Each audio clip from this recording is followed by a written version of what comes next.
You're very welcome to This Adult Life, the podcast with myself, Mark Fennell. You're very welcome to join us for episode 16. And today I'm talking about a question that I've been asked more in the last, few weeks and months than any other question. I know we've had fear, anxiety, pandemics and depression and lots of challenges, lots of things that we just can't cope with. But the most common question that I've been asked about as of late is, how do I get motivated? How do I find the motivation now that my schedule, my routine, my world is flipped on its head? It is a lesson I think we can all learn just for life, because there are going to be times when our motivation just runs flat. So today we're talking about how to get motivation, but more importantly, we're going to talk about your why. The why behind what you do. Not how you do what you do or what you do, but the why behind what you do. We're going to talk about how to discover that and make sure you get back on track with motivation. And I'll also be sharing a story about a man who got knocked down, but he refused to be knocked out. All that is coming up right here on This Adult Life, the podcast. So you're very welcome to This Adult Life, the podcast. So what is and what has been and continues to be the most common question that I've been asked during lockdown? Well, the question is, people have asked me about fear and anxiety, and we've talked about those conversations. But one of the most common questions I've been asked about is the question of, I just need to feel motivated. Or how can I get motivated again? Or I've lost my motivation. What is going on? This is one of the most common questions people have asked me over lockdown. And I get it. I completely get it, because it's been so hard to be focused and on top of the world. And here we go. Yeah, let's just ride on and, make this business or, make our career and make our home amazing. And it's really hard to be like that when you're on lockdown, your routine's flipped on its head, your schedule has gone out the window, and the things the norm of what you used to know is now this, what we call new norm. And it takes some great adjusting to do it, to engage this new norm and get your head around it and go, okay, this is what I need to do, and all that kind of stuff. So a lot of people right now have lost motivation. Completely understandable. I know what it's like, because I do the coaching, but I also run another business myself and my wife, and it's a big part of what we do.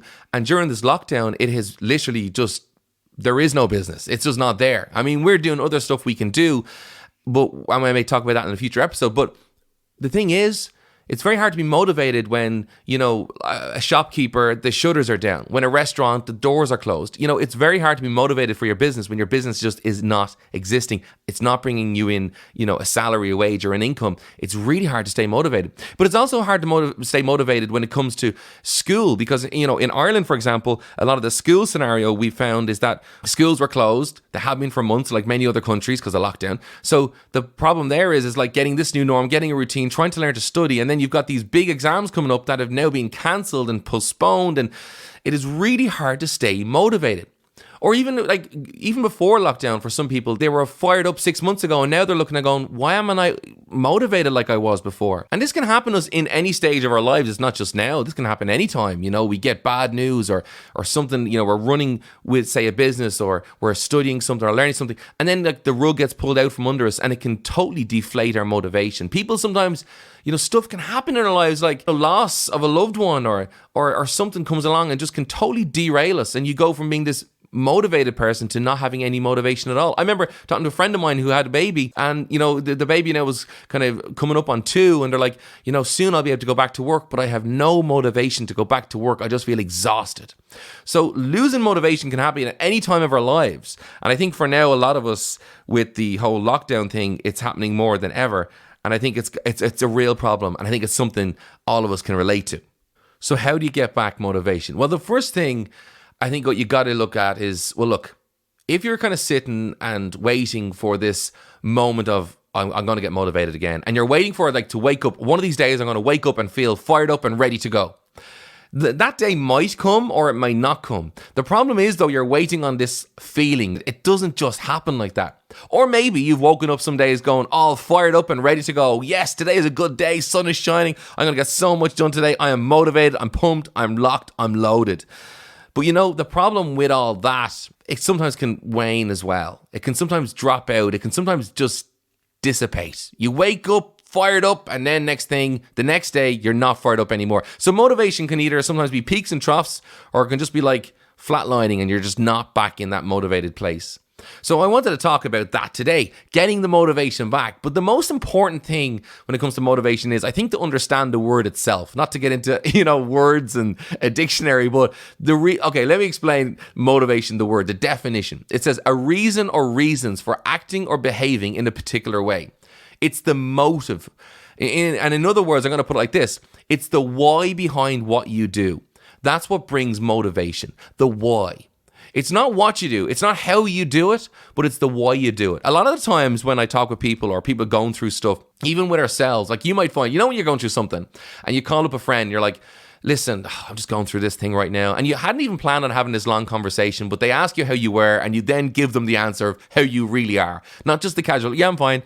You give them the real answer of how you are. And then as soon as you start talking about how you actually are, the answers of how to change that state of being or change that problem or fix that problem start to come about, because you realize, through talking about this thing has made me question and look at the situation in a different mindset, or even just like different eyes, Because sometimes they say, and I always say this quote is, talking is sometimes therapy, but also a problem shared is a problem halved. Because what it causes us to do is it causes us to ask questions or reevaluate or even take a different opinion or a different look at the situation. And sometimes that's how we find our solution or conclusion. So why am I saying that? Because when it comes to finding motivation, sometimes we're not asking ourselves the right question. I always believe this. To find out the problem or to fix a problem, it starts by asking the right questions. It's all about the right questions. So sometimes we need to look at maybe where we're at and go, yeah, I'm just no motivated. I'm tired. I'm just not in the humor. There's distractions. I want to watch Netflix. I want to do this. And what you're actually doing is you're telling yourself, and you're, I suppose, speaking in a very, not so much a motivated way, but you're giving yourself all the problems, all the hurdles, you're putting them all on the table in front of you. And it's really hard to climb over all these problems when you start putting them there yourself, like internally. Some people refer to, what is the story that you keep telling yourself? What is the narrative that you're working to each and every day? Are you telling yourself, oh man, I'm just not motivated. No, I can't do this. Oh, listen. You know what, there's a pandemic. Oh, look at the news. This is crazy. Of course, we're going to have down days when we hear such bad news. Of course, there's people losing jobs, people losing lives. But, and I say a but with a capital B, B-U-T. But here's the thing. It may be a bad day, but it doesn't have to be a bad week. And that week doesn't have to be a bad month. There are things we can do to get motivation, but it does start by what we're telling ourselves on the inside. The story, the narrative. That's where it all begins. And sometimes when we lack motivation, we got to ask ourselves, not about why we can't be motivated, but ask ourselves, rewind and say, why do I do what I do? Before lockdown, what was my motive? What was my motivation? I'm not going to ask you, the question is, why do you do what you do? And people answer that with say, oh, well, to make some money, or to put a roof over my head, or to pay the bills, or et cetera, et cetera. And all those things are important, but that's not the why. Because there's actually two sorts of motivation, all right? I'm not going to go too deep, but I'm going to go real, just so you understand it. And I think it's a good way of understanding motivation. There's extrinsic motivation, and this is basically whenever a person performs an action or behavior because, well, they're affected by external factors, such as a reward or punishment, or, it's a motivation from something external. It's not coming from you, it's coming from someone else. Kind of like when the boss says, you need to do this now, and you go do it. You're motivated to do it because of what they said externally. Or, the wife says, put out the bins, tomorrow's bin day. You put it out because you're motivated by fear. No, I'm joking. But you put the bins out because you're motivated because it's an external force and you need to do this, and you follow suit and you do it. You do it happily, of course. But then there's also the result of motivation based off money. Some people do stuff for money, or they do it for praise, or they do it because they're competitive, or because there is a fear of punishment. Tidy your room. We always remember that when we were kids. Your mom or dad was like, tidy your room, and you do it out of fear of punishment. You're not actually motivated, because if you were motivated, the room would be tidy already. But that's an extrinsic motivation. So that's external. So a lot of people confuse the external motivation with the internal motivation, because I do what I do. Why do you do what you do? To make money. No. What is the why behind what you do? And that's what we're going to talk about today. It's going to be cool. It's going to be cool. It's definitely going to be helpful because you know what? I always think, and maybe you've heard some of this before, and I think whenever you hear something that's good for you, the more you hear it, the better it sticks, you know? But the other side of motivation, this is the one we're talking about today, and this is the intrinsic motivation. It's the internal motivation. It is the act of being motivated by internal factors to perform, you know, a certain action or behavior or to pursue a certain thing because you're motivated deep inside. And again, it's not because you want to get money or it's not because of reward or for fear of punishment. It's because there's a deep inherent core value in you that pushes you to do this thing. It'll all come clear as we go through it, but just know there is external and there's internal, and know which is different, extrinsic and intrinsic. So know the difference is a big part of understanding your why. So I'll ask you that question. What is your why? Why do you do what you do? Not what you do, not how you do it, but why. Okay, I'll give you an example. You've got two clothes stores, right? They both sell clothes, two shops, either side of town, and they both sell lovely clothes. They both have great footfall, and one is being interviewed, and here's how the interview goes. The person interviewing him says, okay, what is it about your shop? But what is it that you do? Oh, we sell clothes, and we try and be the cheapest price clothes, and you know, we're a clothes shop, and that's what we do, and you know, we're in business, and we want to stay in business, so we're going to be competitive. We're going to keep selling the best clothes that we can sell to customers. Now, you might think, okay, that's cool. That's what I want from a clothes shop. Now, you go to the other clothes shop and they're asked the question, okay, tell us, what is it about your shop? Why should we shop here? Okay. And they say, well, you know what? We sell clothes and we try and keep competitive and we keep to the latest fashion. But you know what? The reason we do it, the reason we open our doors is so that when people come in and buy our clothes, they try on the clothes, and when they leave, that they feeling empowered, they feel beautiful, they feel that they've just done something that's going to benefit them by treating themselves to our lovely clothing. And that's what we want. We want people to leave feeling that they've invested in themselves. Our customer service, we always are there to help people, and that's what we want. When people leave, they feel better about themselves, better about life, better about the clothes they have, and they feel like they've just purchased something that's going to make them just look beautiful. That's why we do it, because we love to see customers looking happy, looking beautiful, and walking out our doors with a smile on their face. Now, both of those billboards would look a little bit different. But the question is, if you had to pick a shop to shop with, you'd probably shop with shop number 2 because they sound like they care a whole lot more. And that's because they're talking about the why they do what they do rather than what they do. Both sell clothes, both are competitive, both have the same want to be designer clothes or the latest clothes that are on trend. But one went a step further because one spoke about their why they do what they do. Or like you could talk about someone who, a hairdresser.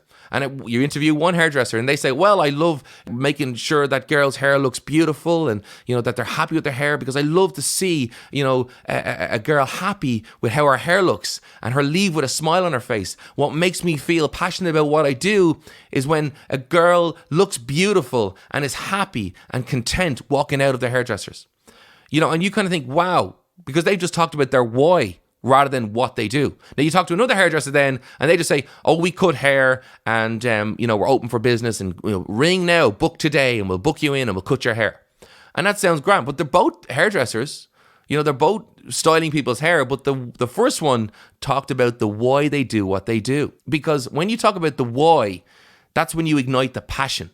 You know, that's when you ignite the part of you that comes alive.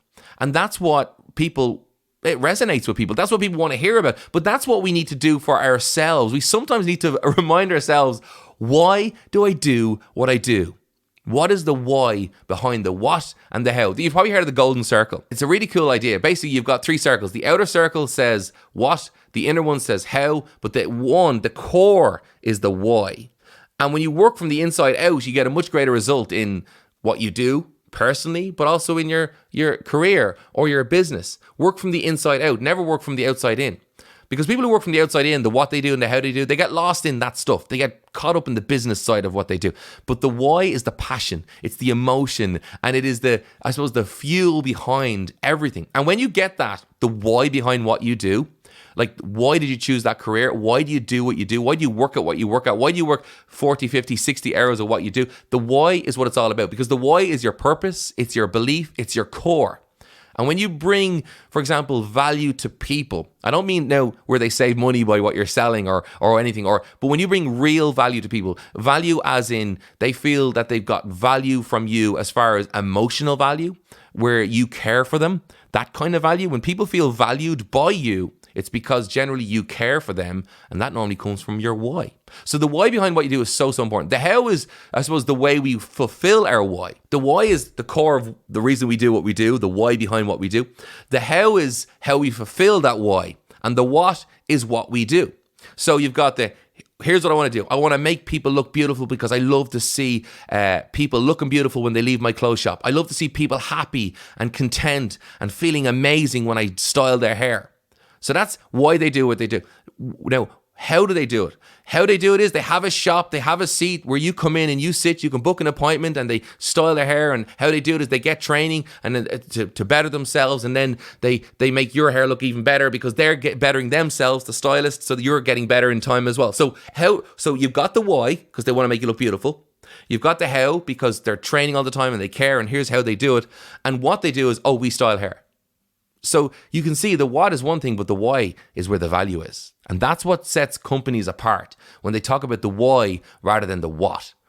But it's also what sets you apart as an employee or a student or someone who's an entrepreneur or a business person. It's the why behind what you do. Because when you want to find focus, go back to your why, not your what. We all know what we do, but sometimes we lose why we did it in the first place. And right now, with what's gone on in the world and so forth, a lot of people have lost that motivation because they've focused on, what I do is, here's my job, here's what I do, here's how I do it. And it's very hard to get motivation because the what and the how are probably more day to day, but the why needs to be inherent and consistent and always there. It doesn't mean you're always motivated. You're going to have bad days, but the why is a constant. It's a constant core belief of yours. And when you focus on, say for example, in a business, if you focus on your advertising and you focus on your branding and your marketing and your PR and everything you do, and you focus it all around your why, well then you know what? People will see value in what you do. Your company will rise above because you care, because you're working off a core belief. But when you focus on the what and the how, you get caught up in the business side of things and how, rudimental kind of just the workings of the business. But the love, the passion, the belief and the core goes out of it. So if you want to stay motivated, go back to your why. And sometimes we need to revisit the why because we can get caught in the what and the how. We can get caught in what we do, and we start doing too much stuff. We start taking on too much things. We get overwhelmed, and we feel then when we get overwhelmed, we come to a stop, and then it's very hard to get started again because we feel there's so much to do, not enough time, overwhelmed. But whenever you find yourself in that place, go back to your why and then say, okay, so what do I need to do that is consistent with my why rather than getting lost in all of the stuff? Because sometimes there'll be way more things. There's lots of things to do, even too many things to do, but they're not all relevant to your why. Go back to your why and focus on what's relevant to your why. And that's how you keep going forward in life. And the same as when you're picking a course for college or in college or studying or working as an employee or an entrepreneur. This applies to every single person at any point in their life. You always need to know what your why is. For example, even when it comes to a relationship, some people will marry someone for money. We call them the gold diggers. And the simple reason when it comes to a gold digger is, that they married for the what? The fruit of that. Okay, what is the fruit? Oh, they had money, so I get money. Great. And that was their motive. That was their why was money. Money's never a why. Money's a result of. Money is the fruit of your labor. It's not actually a why. So they would marry for money, which is kind of what did you get married for? I married for money. But when you marry for love, it's completely different. Because here's what happens. When you marry for something like just for money, which is shallow, what happens is when you have the first argument, your love is not in that relationship. So therefore, you'll just walk away from that relationship. You'll just manipulate that relationship. You'll treat that other person badly because you're there for the wrong reasons. That's true for any relationship. But when you are in a relationship for the right reasons, when they line up with a core belief, like, I love this person. I'm going to be devoted to this person. I'm going to stick with this person through thick and thin.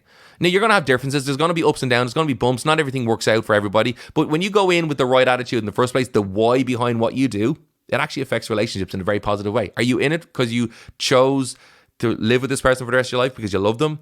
Or are you in it to get what you can take as much as you can? Money-wise.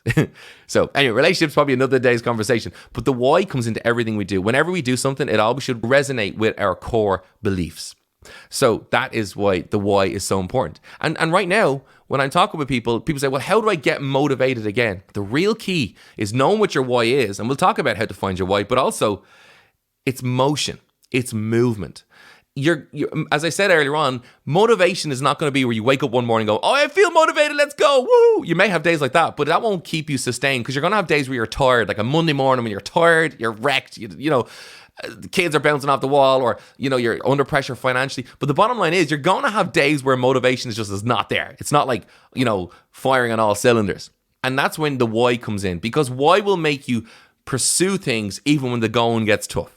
Why will make you pursue things when, you know, if you want to train for running, you'll run when it's sunny, but you'll also run when it's raining, if you get me. So that's, I suppose, where the why is so important. It will carry you on the down days.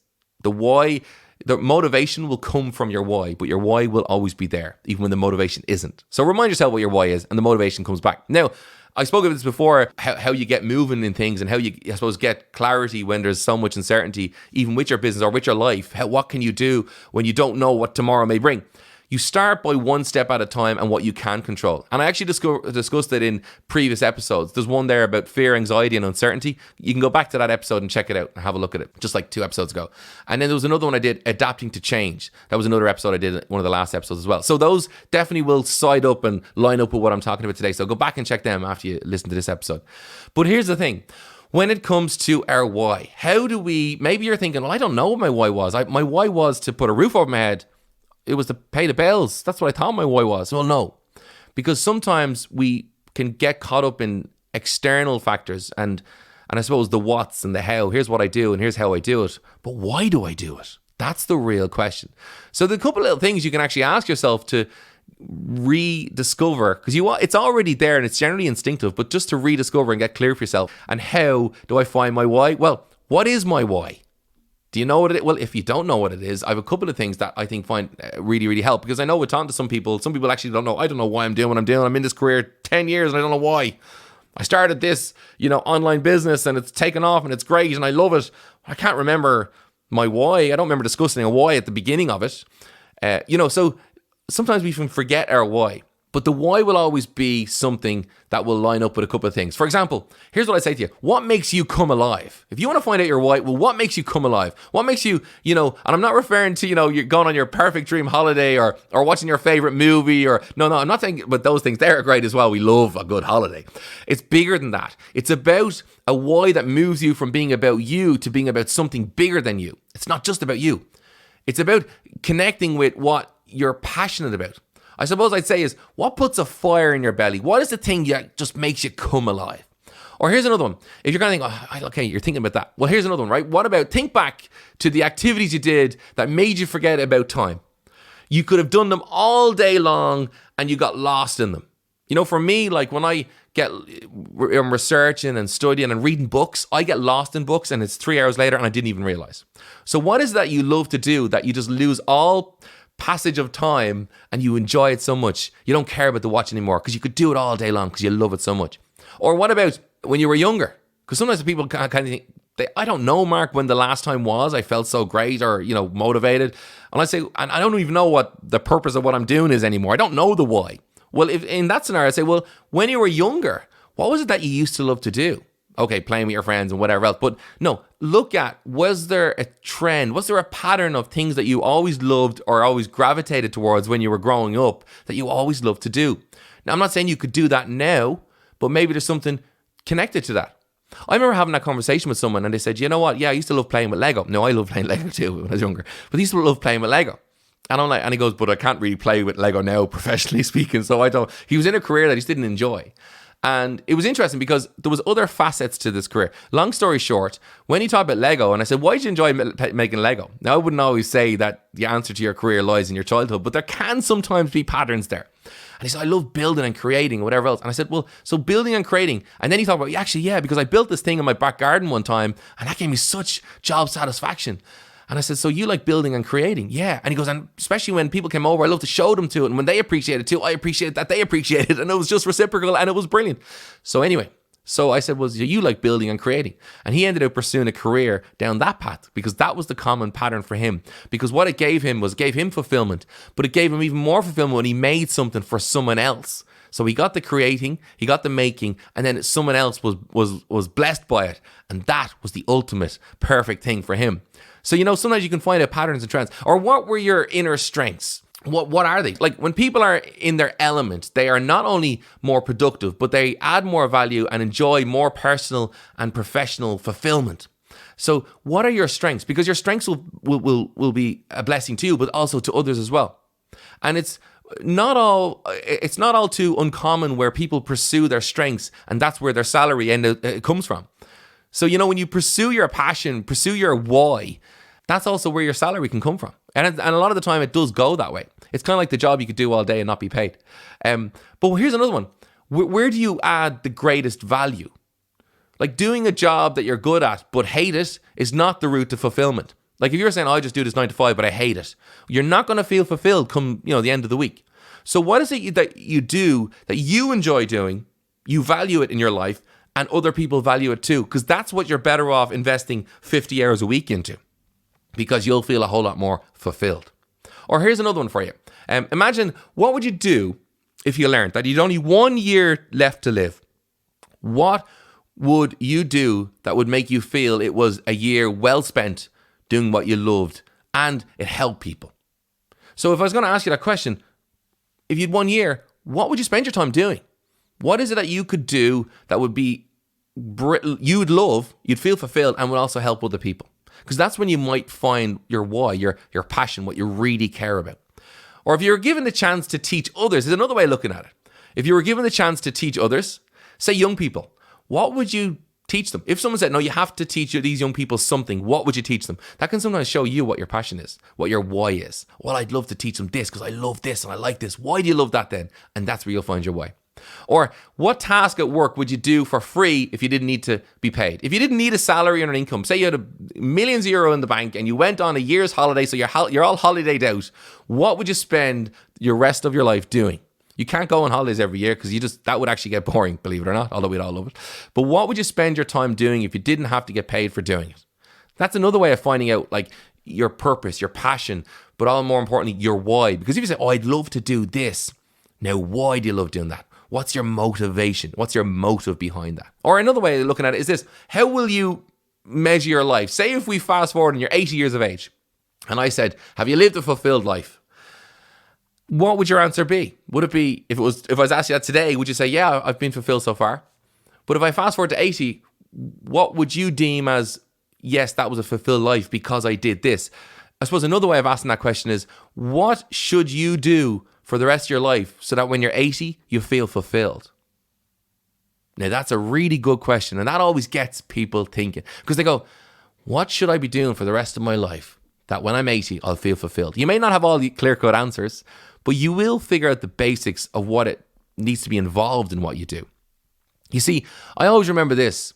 A lot of people out there are bitter or jealous, and that's because they're not pursuing their why. They're pursuing the what they do. They're pursuing the how they do it, or they're pursuing money, or they're pursuing one of those things. And we all need money to live. Don't get me wrong. It's all, we need money to live.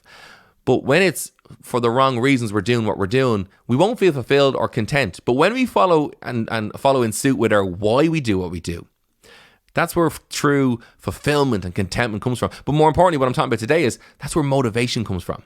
Because when you're motivated, you'll do it no matter what the weather outside. You'll do it no matter what, because you'll be compelled to do it because the why inside you don't care how long it takes. You lose time when you do it because you love it so much. Because people who don't stand for something can easily fall for anything. And the reason I say that is people who don't have or pursue their why can just go into a job of convenience, can fall into a career because it was convenient or easy or whatever, or it made sense at the time. And we may all go into that place in our lives. I'm sure there's some things that just happen by chance. But when you're pursuing your why, you'll have a sense of fulfillment. And that's the real benchmark of knowing it. Because knowing your why will compel you to take on challenges that will stretch you as much as they inspire you. That is the thing with the why.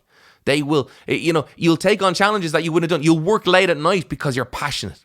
If you ever heard about people who work on these companies and these businesses, and you'll hear they work 80 hours a week, and you're thinking, how could someone work 80 hours a week? When it's a labor of love, when it's in suit with your why, you get motivated because you love it. And we're going to talk about that before I close. But, finding your why is important, not only for success in your professional and personal life, but also for your well-being and your longevity. When you do something that is a labor of love, when you pursue your why and it resonates with your core beliefs and values, you will be very good at it, but also you will be able to do it for a long time, and your mental health will be better for it. Your longevity in business or even in life will be better because you'll have this thing called fulfillment and contentment.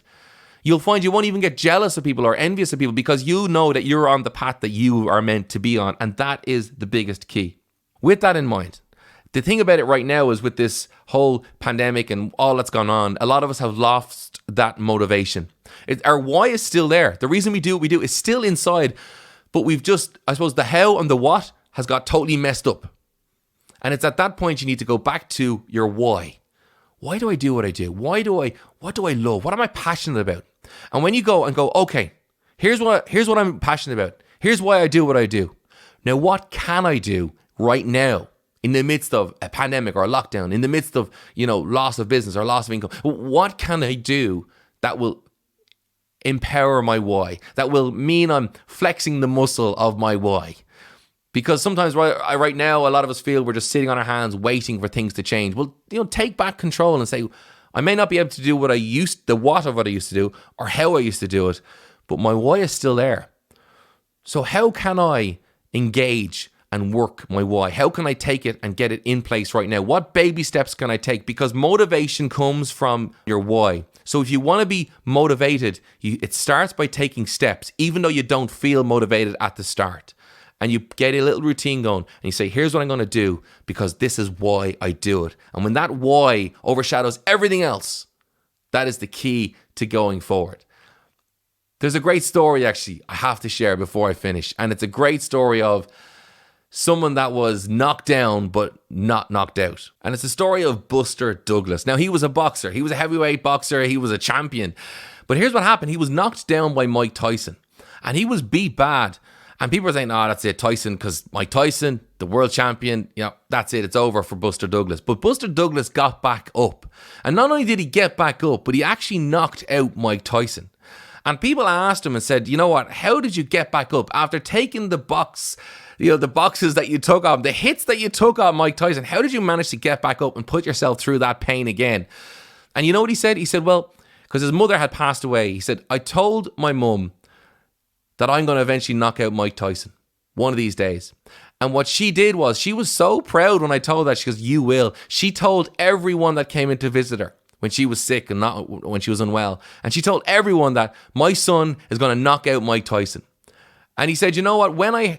When she's told people that, I said, I have to now knock out Mike Tyson. Because it was now, I suppose, his why, his passion was so strong. No matter how hard he got hit, he would get back up and he would keep on going.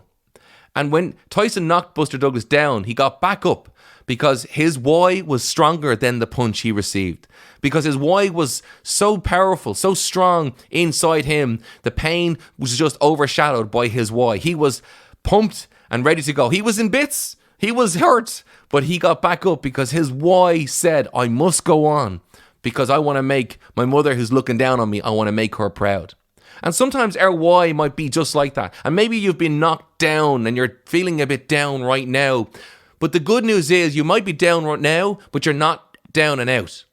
Failure is not falling down. Failure is when you refuse to get back up. So wherever you're at right now, no matter how you're feeling, this bad few weeks or bad month or bad day, it doesn't have to become a bad year. Yes, there's challenges. Yes, there's horribleness out there.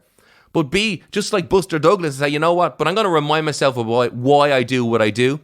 And I'm going to stand back up and I'm going to start to take baby steps and start to get back in the ring and get focused and get back acting on what I love to do. But most importantly, reminding myself of why I do it. And I think it's cool. I think it's a lesson for us all to learn for sure. And sometimes our why might be the fact, a simple thing like, because I want to make my mum in heaven proud of me. Or I want to make people happy. Or my why might be because I want to help people. Or I want to feel fulfilled by doing something that is worthwhile, that is bigger than myself. I'm not saying that you'll become the next Mother Teresa. I'm not saying you'll be a Buster Douglas, but we all have our own story and we all have our own narrative that we tell ourselves. So maybe if you're feeling that lack of motivation, start telling yourself the new story of, well, here's why I do what I do, and I'm going to get back in the ring. Be a Buster Douglas is what I say. See this whole thing as, it's knocked me, but I'm not knocked out, and get back up and start moving again, one step at a time, because each step will generate motivation and each step will reinforce in you the reason why you do what you do. The why is way more important than the how and the what. Never forget it. But figure out what is your why, write it down and remind yourself and never forget it. So guys, thanks so much for tuning into the podcast today. I hope it was helpful. Please do, if you're listening to this podcast and it has been a help, I would love you to screenshot it, share it in your stories, share it online, and tag us in it. I'd love to hear from you. Obviously, I'm on Facebook, I'm Instagram, @markfennell.ie, and obviously the website is the same, markfennell.ie. Connect with me. I'd love to hear from you. If you've got thoughts, or maybe you've got a story you want to share, I want to hear about it, because I'd love to hear from who's listening in right now, because I hope it's been a help to you. Guys, look after yourself. Remember, you can check us out, the podcast, if you've not already subscribed. Make sure you do. We're on iTunes and Spotify and all the good stuff. But connect with me anyway, markfennell.ie, all social media platforms, and I will talk to you in a future episode coming right here on This Adult Life, the podcast.